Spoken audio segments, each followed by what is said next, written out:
this world, there is real evil. In the darkest shadows and in the most ordinary places. These are the true stories of the innocent and the unimaginable. Marie Potter knows that her daughter Julie has powers of perception beyond the five senses. In profound silence, something unknowable speaks to her. Something that torments the family and fights to destroy everything they hold sacred.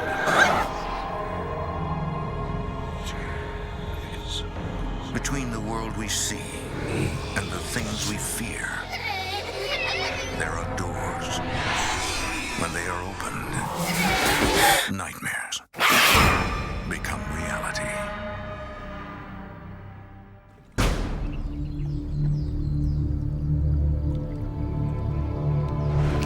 The Hudson Valley of upstate New York has long been rumored to be a land of ghosts and demons. Early Dutch explorers named it the Devil's Playground. And pioneers told stories of terrifying supernatural encounters. Even today, some inhabitants report horrifying hauntings. In the fall of 1998, single mother Marie Potter struggles to care for her children, Paul, Angela, and Julie. Julie suffers from a severe birth defect. She cannot walk or talk.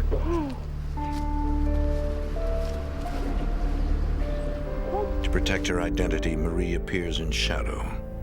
Her comprehension seemed to be okay, but her expressive abilities were less. Her communication was more facial expressions or sounds. There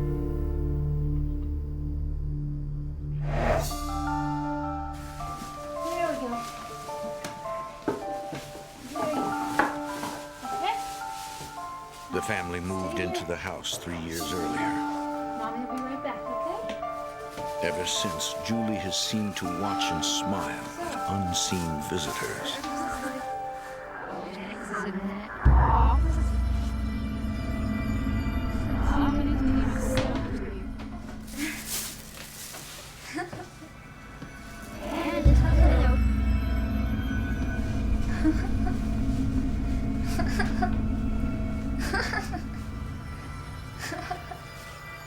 To me, the way she was reacting, it looked like someone was playing peekaboo through the wall.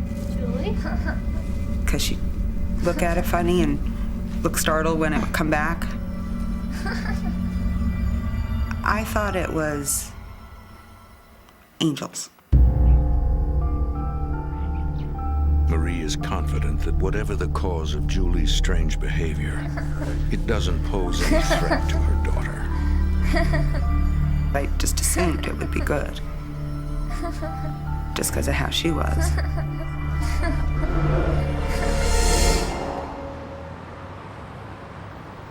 In 1998, Marie visits her childhood neighborhood in Brooklyn, New York, where friends introduce her to an intriguing stranger named Chris.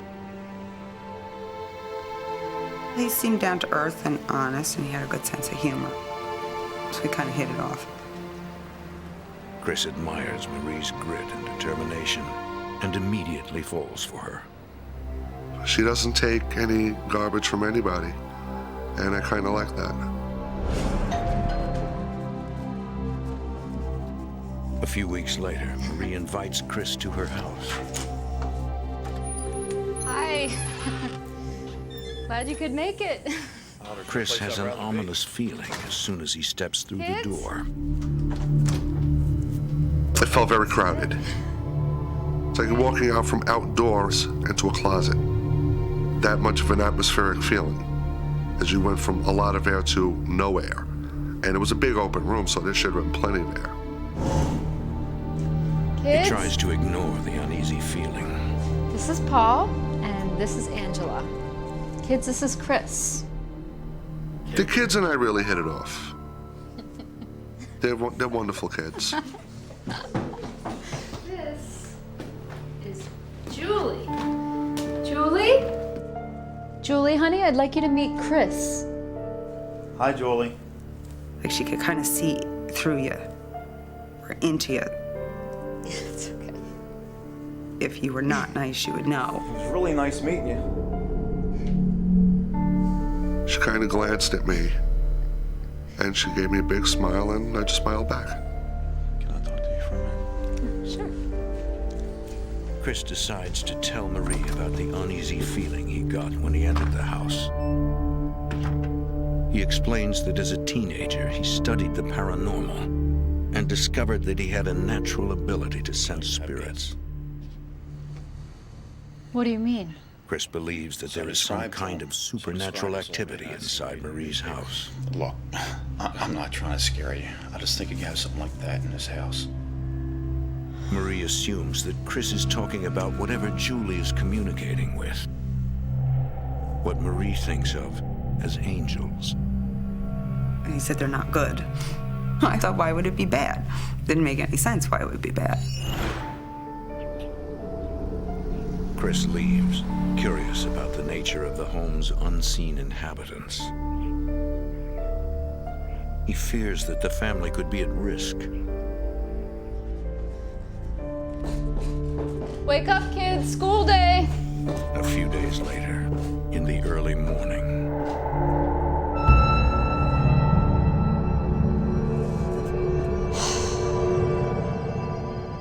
Paul, get in here. Were you playing in here last night? It wasn't me. It was the boy with yellow hair. What boy? Boy that comes at night. Nice try. Pick your toys up, put them in your You room. need to clean them up. It No, wasn't the me. little boy likes to play Boy with them. yellow hair. He plays in the living room. I don't want him in my room.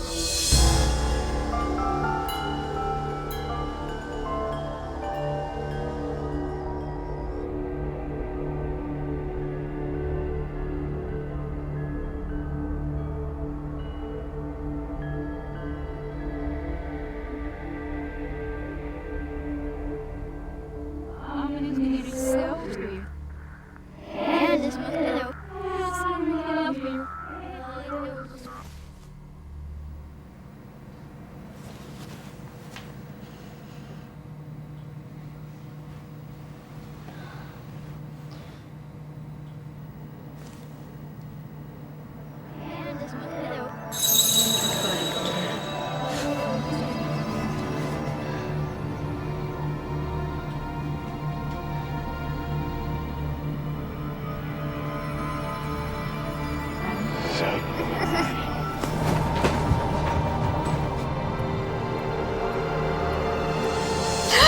Mommy, there's somebody in my room.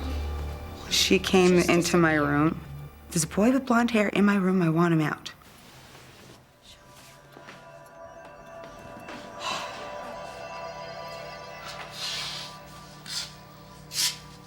So where is he? Well, he was right there. She got angry. He was here.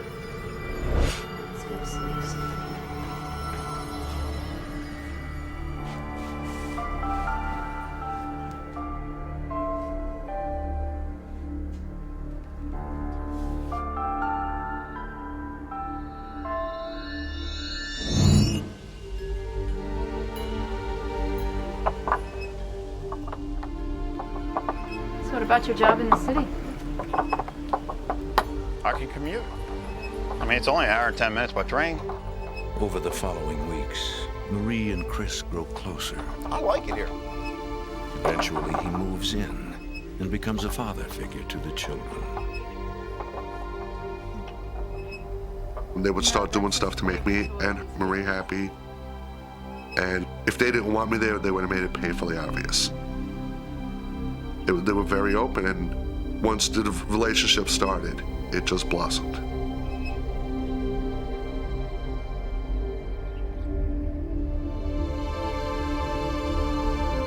Yeah, pass those rolls down here.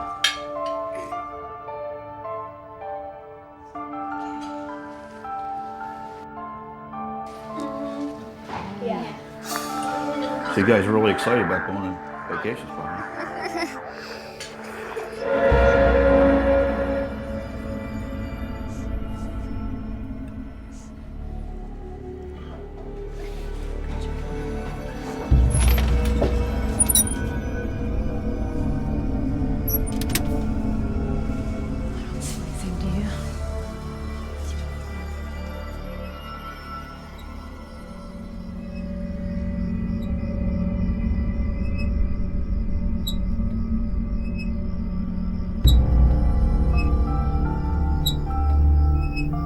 The natural assumption was that it must have been a figment of her imagination or a ghost.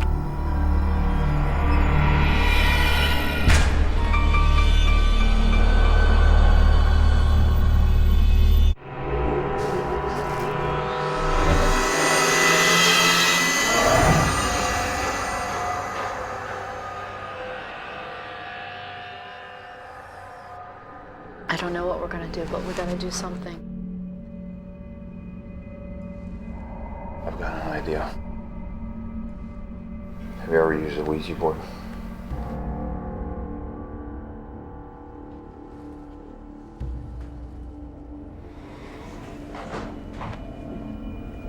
Chris believes that a Ouija board will help him communicate with the spirits in the house. I wanted to find out if there was a message they were trying to tell us. What you're doing? Find out what they want. Marie has doubts. Do you know what you're doing? Because I never did this. And he's like, oh yeah, I've used this before.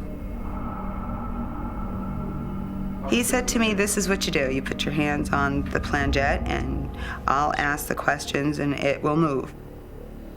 Is a spirit here that wishes to speak? And I said, yeah, okay. I said, sure, it's not gonna move. That doesn't make any sense. How can this thing move on its own? Is there a spirit here that wishes to speak?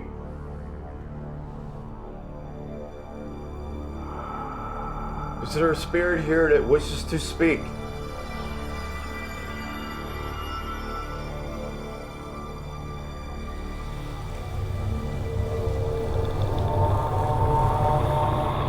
Yes. Chris, if you're doing that, I said, you did it. Swear. He goes, no, I didn't move it. I swear to God.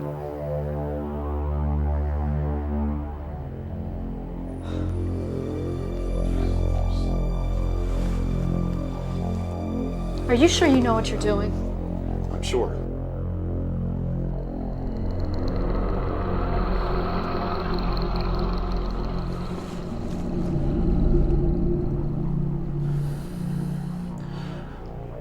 What is your name?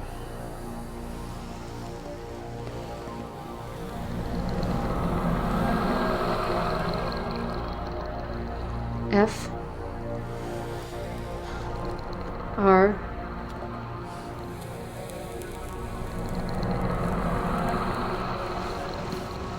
A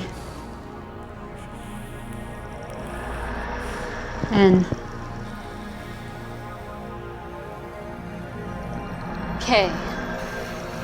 Frank. Frank, why are you here? The planchette moves to the letters J and P. That's Julie's initials. He wants Julie. We don't know that for sure. Well, what else could it be?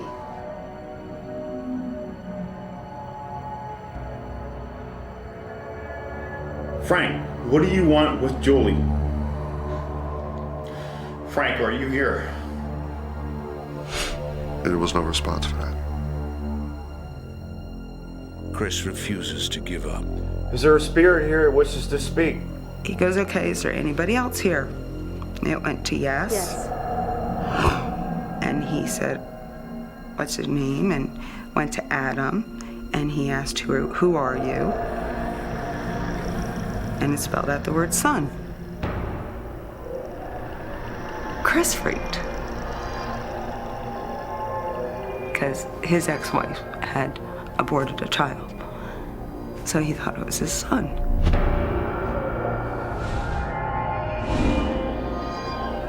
That's when I kind of got freaked out. And that was like, Like, why are you following me? And it wouldn't answer. What if it's my son? What if it's my son? I said to Chris, I said, it might not be your son. He said, it is. I know it is. Adam, are you here? We should have stopped. Did you He hear said, that? did you hear that? I don't hear anything. What are you talking about?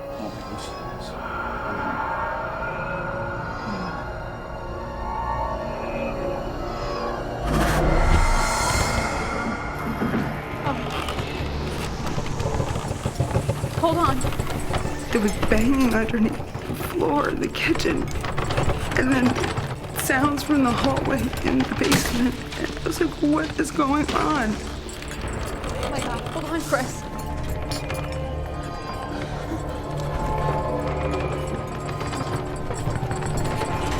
Chris? They were trying to do everything they could to start scaring us.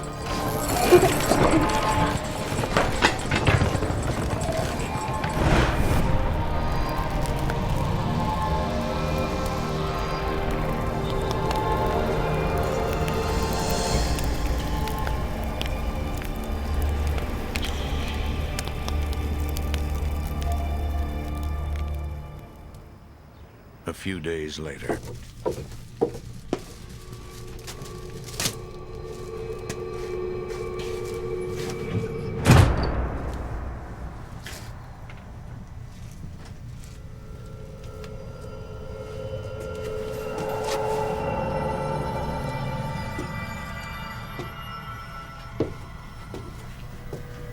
It looked like paint. It felt like paint. I asked the kids, and they said, no, it wasn't them. Marie knows there is no white paint in the house, and the handprints do not match the size of her children's hands. She has no rational explanation. Chris? Marie and Chris believe that whatever spoke to them through the Ouija board is still in the house. 2636. They seek help from a local investigator who runs an internet website about the paranormal. The investigator suggests a way to make sure their children are not playing a prank. Try this.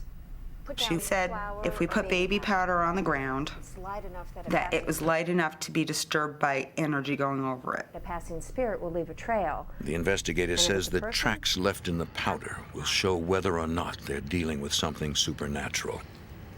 Put down flour or baby powder.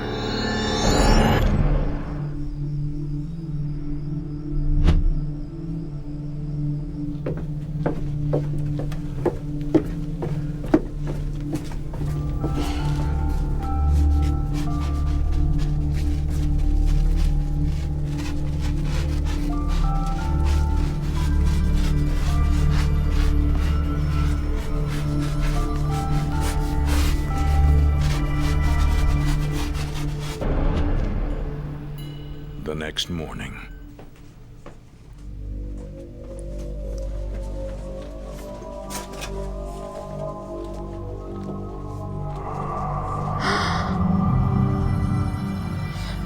No human being was able to reach where the writing was without stepping in the powder.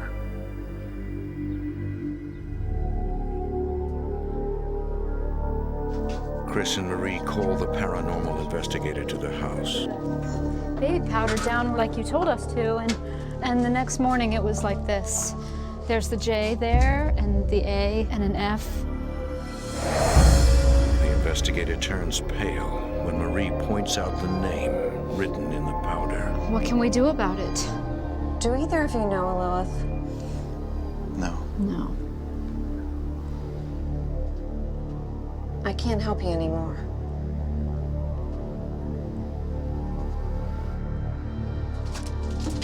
Why not? That's my daughter's name.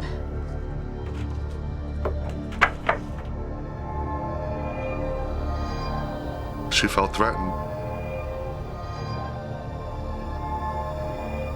Nobody knew her daughter's name.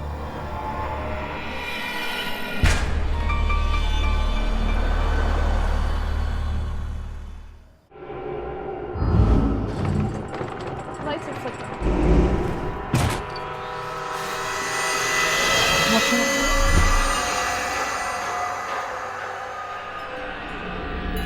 It has been weeks since Marie and Chris used a Ouija board to communicate with spirits inside their house. Ever since, Marie has had trouble sleeping.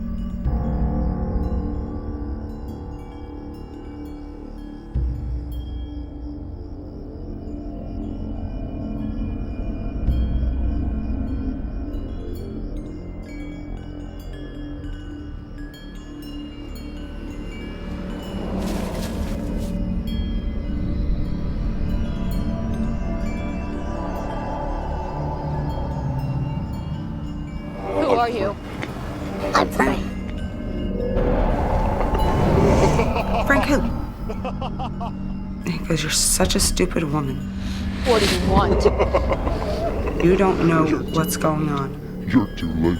Because you can't help her. What are you talking about? Help who? Julie. You stay away from my daughter. You can't help her. Because you're nothing.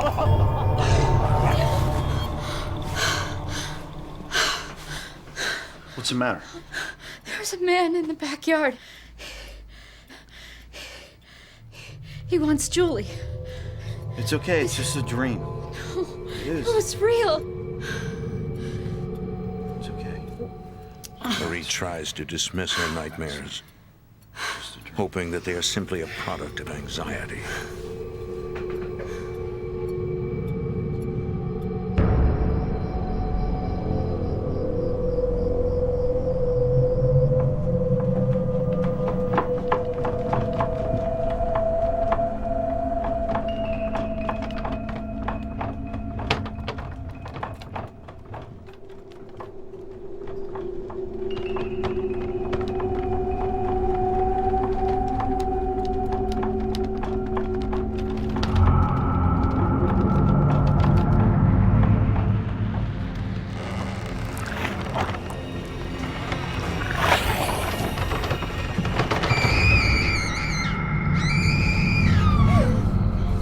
Is it Paul? Oh, what's the matter? It's okay. Are you all right? He was crying and he kept saying the face came through the wall, the face came through the wall. It's okay. Marie feels helpless to protect her family from an unknown entity. It was just a dream. I didn't want the kids getting hurt. Didn't really care about me, but I didn't want them getting hurt. The next day, Marie rearranges Paul's room. The boy refuses to sleep with his bed set against the wall.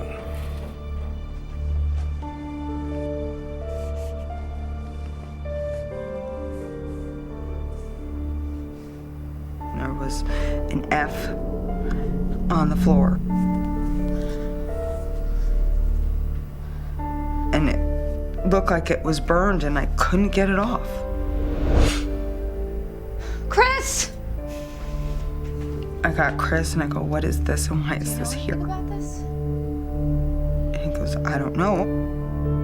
To Marie, it seems like proof that Frank is real. Chris and Marie consider moving to a new Maybe we house, should leave the house. but fear that their problems are not attached to the house, but to Julie. If I picked up a move, I would leave bringing her with me. Couldn't leave her there by herself. So it'd just be a new house, same stuff.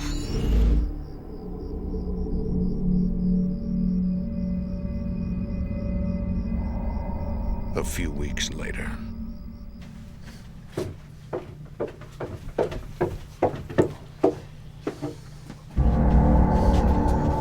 What are you doing down here?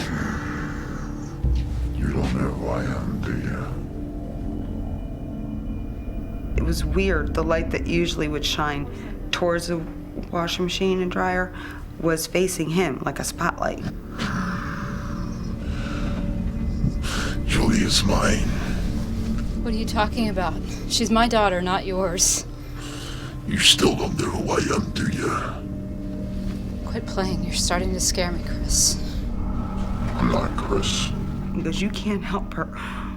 Because she's mine, not yours. You can't help her. I'm Frank.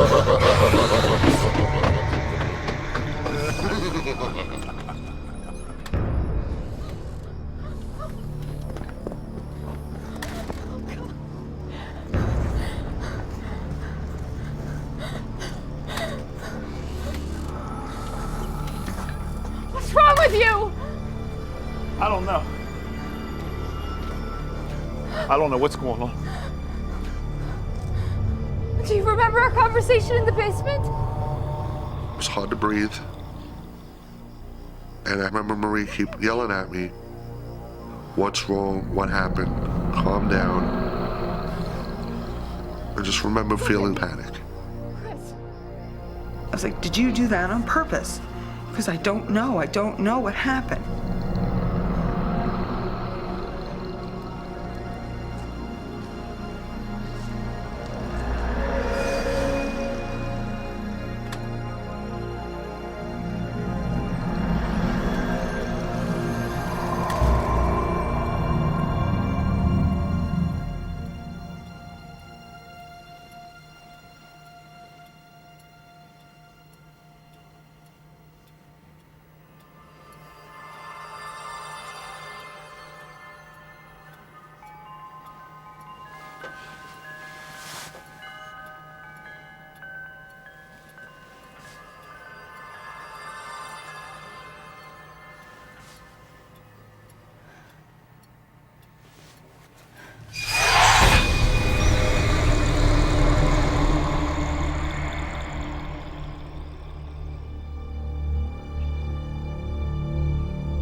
Neither Marie nor Chris want to leave the house. But we have to do something.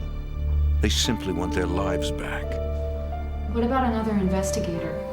It's very tiring. Not You one don't off the sleep. internet, but one friend of mine. You start thinking you're nuts. You have the number? I think so. It ends up being kind of like this big whirlwind, and you're trying not to be sucked into the middle of it. We decided to make a stand. We were not going to let this guide our lives. Let's do this together.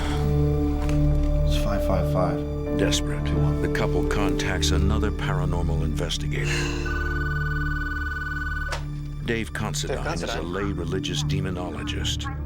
He draws on the power of the Catholic Church to combat hauntings. All right, tell me what's been going on. I had felt in her voice that she was sincere. She was trying to get the information out to me as quick as possible and wanted us there immediately. One of them is disabled and... It was just that sense of urgency, that sense of fear in her voice. Dave becomes deeply concerned when he learns that the couple used a Ouija board. A Ouija board is basically an oracle, whereas a spirit can enter through, be it a human spirit or a diabolical spirit. Dave fears that the couple has released a demonic spirit into their home. Other children have seen ghosts. He's even more worried when he learns they burned the board. Never, ever burn a Ouija board. When you burn that Ouija board, you're burning the oracle in the physical sense, but you have not closed down the gateway.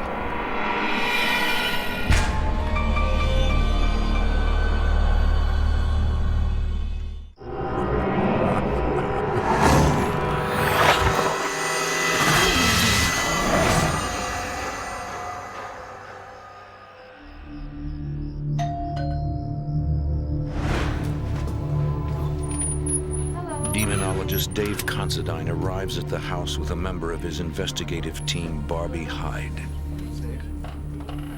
There was an air about the house.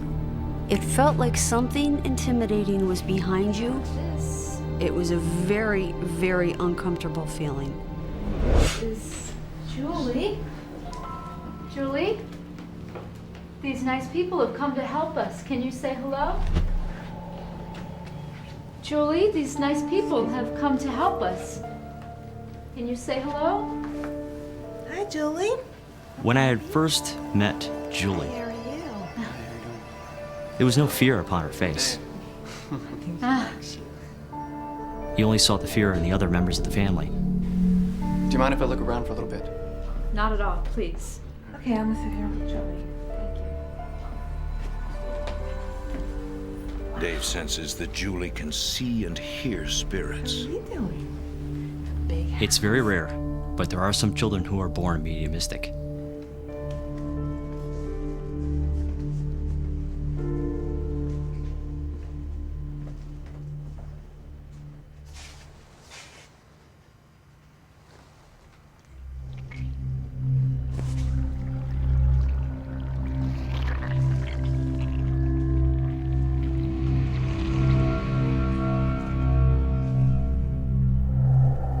It was the first time that I had ever experienced ectoplasm. Dave believes that ectoplasm is a manifestation of powerful psychic energy. The phenomenon convinces him that the family's stories are real. Let's sit down and talk about what's really going on here. The investigators interview Chris and Marie in depth about what has been happening. Please tell me, what have you seen? Well, Marie's been having bad nightmares. They looked as though they were at the end of their road. I have a nightmare of this man, mid-30s, dressed in black. Investigator Barbie Hyde senses the family's frustration. And how long is this gonna take? What can you do? How soon can you get this out of the house? What's the best way to protect the children? The best you can do is say you have to work with us and be patient with us. As best as you can, do not show anger or fear. He said not to acknowledge it or give it any recognition, because that gives it power. He said anger or fear feeds it. It's not that they're afraid because there's things happening in the house. This thing is centering on their fear. It knows what scares you. All right. Thank you. Thank you for coming. I appreciate you. Dave realizes that if there is a diabolical spirit in the Potter's house, its main goal is to possess and destroy them. The paranormal investigators return with 2 additional researchers and video and audio equipment. They hope to document the supernatural occurrences inside the home, in case they need to convince the Catholic Church to become involved. Technical specialist John Arell. Before we can have any sort of intervention, we have to present them with enough evidence, say, okay, here's what's going on in the house.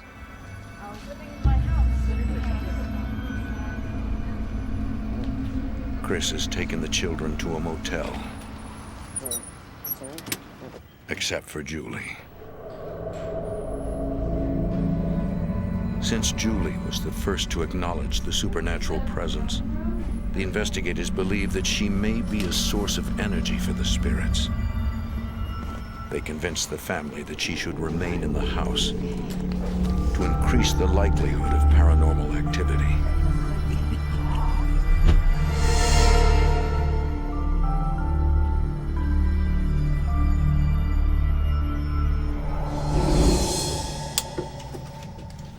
The investigators divide into 2 teams and place recording equipment throughout the house. I'll put on some coffee. Okay. Thanks. Okay, thanks.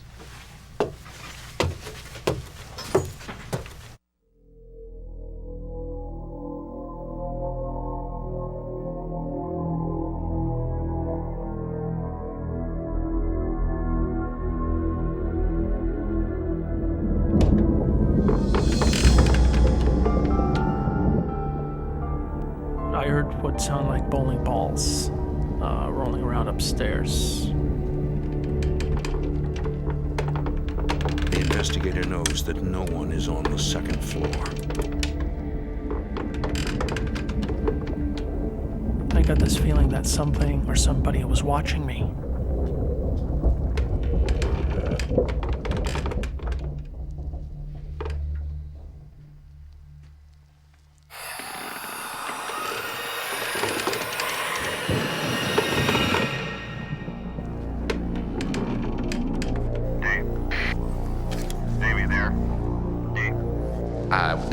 holy water here. Stand by. I need holy water. Stand by. Okay, I'll take it up.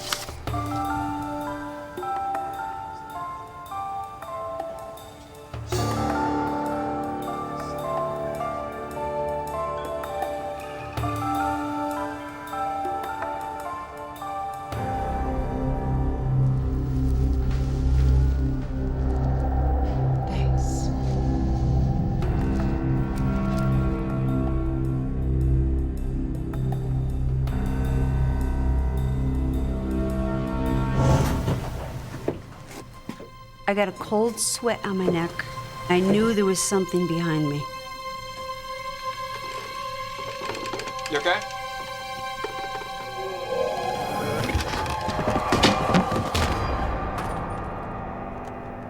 I couldn't believe what I was seeing. Bobby, you okay? We got... Is she all right? I'm not sure. The next thing I remember is everybody surrounding me. Barbie, are you all right? I'm not sure. What happened? Help her up. Honey? What happened? What? Are you all right, Barbie? Something you can't grasp or fight against is in complete control of you. Barbie, I'm fine. Hey, come on, stand up. It makes me think, if it just did that, if it just tossed me down the stairs, what else is it capable of? Thankfully, Barbie is I'll be unharmed. fine. Let's stay here with Julian. The Diabolical will do these physical attacks upon the investigators in the home to create fear, to create a sense that it's in control, that you have no right to be there, and it's going to do to you exactly what it's doing to the family. In a diabolical haunting, anyone who steps into that house is in danger.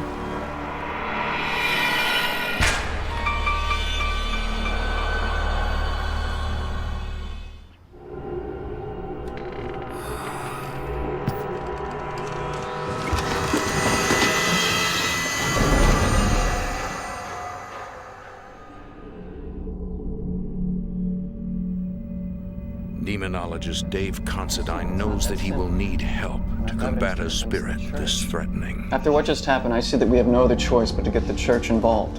Well, let's do it. Yeah, you see, but it's not that simple. We need to know exactly what this is to be able to bring the proper authorities into the house to take care of the problem. And we're gonna have to come back here several more times to collect enough evidence. Enough for what? Enough evidence to convince the church that they have to come here and perform an exorcism.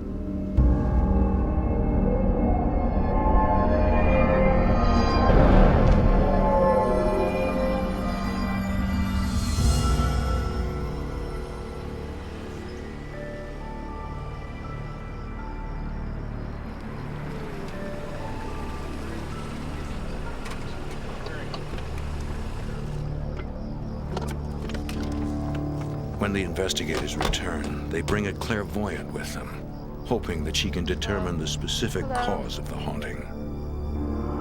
I was not sure if we were dealing with one particular spirit, or possibly human spirits that were residing in the home along with the Diabolical. That's why I had brought in someone to discern the home.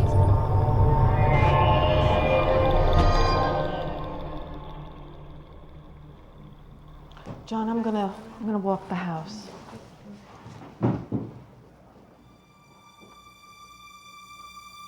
The clairvoyant is drawn to one particular room.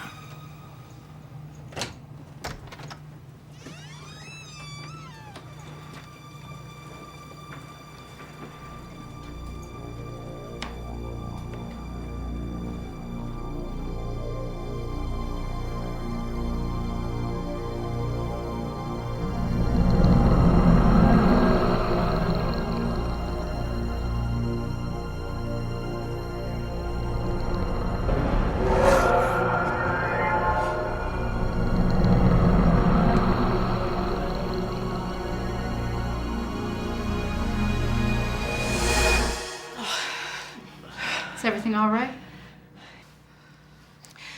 There's a spirit, and he's using this child as a portal She goes, into this he house. uses her. And I said, what are you talking about? She goes, he uses her. He hides in her.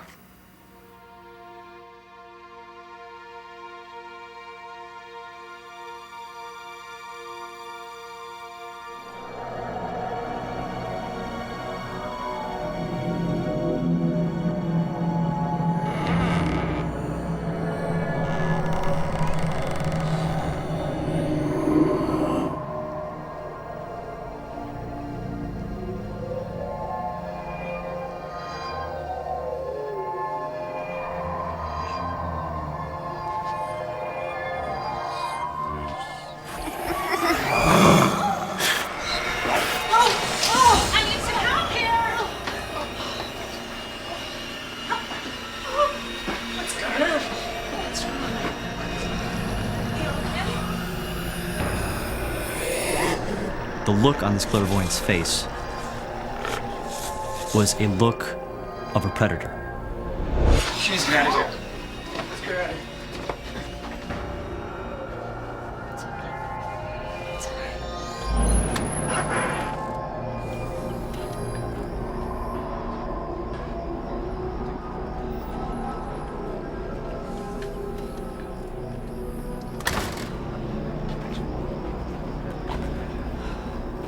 The clairvoyant had It's one demon. discerned that there was one particular entity in the home, and that it was of diabolical nature. Into this house. Let me take you home. Thank you. Okay. Dave Considine concludes that the visions seen by the family members, the little boy and the demonic Frank, are disguises assumed by a single entity that is trying to manipulate the family. Diabolicals will always try to make themselves look bigger, and they will always try to appear as multitudes. They call themselves Legion.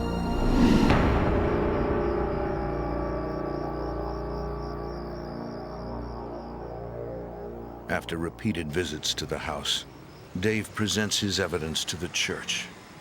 An exorcist agrees to help the family.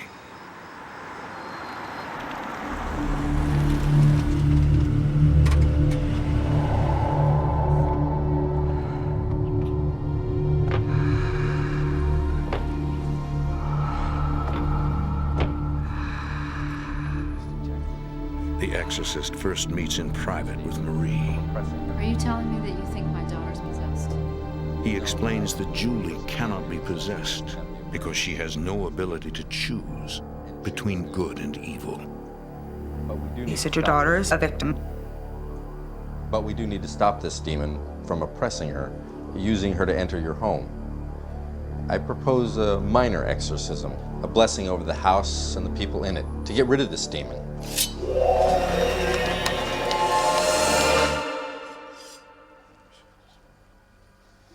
I think we better get started.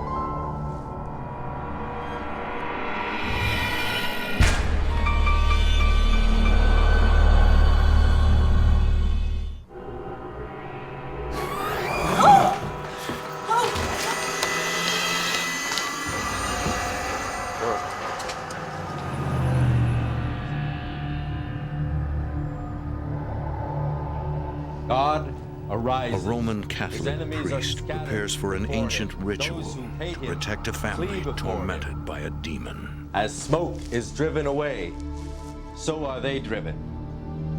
As wax melts before He recites the a fire minor of form God. of exorcism to drive the diabolical spirit out of the house.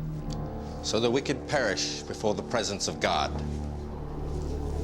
It was using the child as a gateway, an entry point. We drive you from us. This child has not the ability to say yes, nor does the child have the ability to say no. Unclean spirits, all satanic powers. I had two investigators sit on both sides of the small girl. Because she was the possible entry point. She didn't have the comprehension to understand the severity of the situation. It really didn't have a will, one way or the other, to initiate or break off the communication. In the name and by the power of our Lord Jesus Christ, May you be snatched away and driven from the Church of God. Julie grows angry. Her hands were sort of in a raking gesture. By the precious blood of the divine Lamb.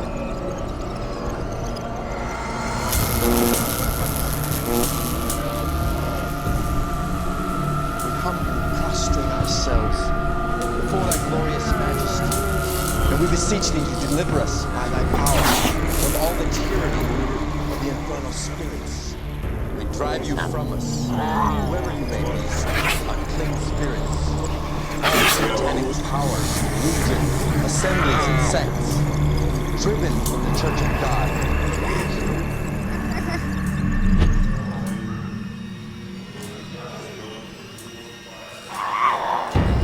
She's staring intently at the priest. You know, if I can get my hands on you type of thing. But it really wasn't her, it was the entity that was possessing her. Before thy glorious majesty. Our gut was it wanted to get up and go after the priest. And if we weren't watching her, it would have.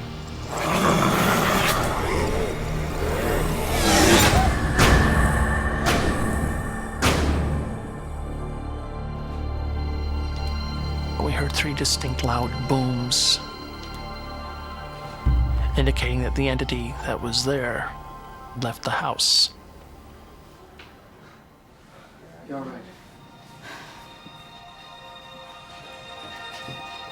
The family senses that their home is safe again. All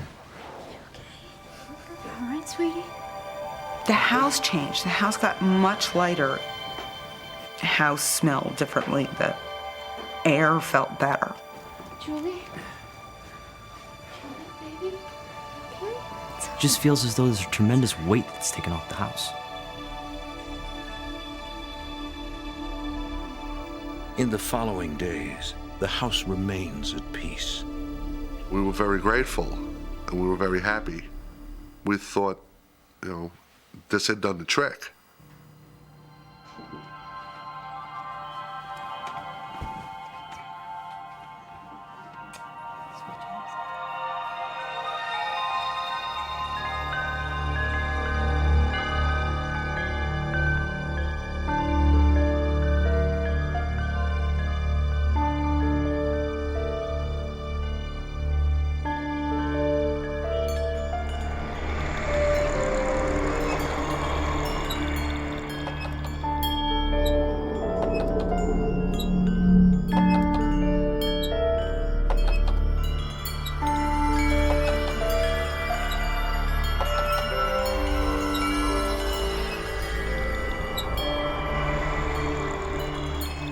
The exorcism removed the diabolical entity from the house, but did not destroy the evil.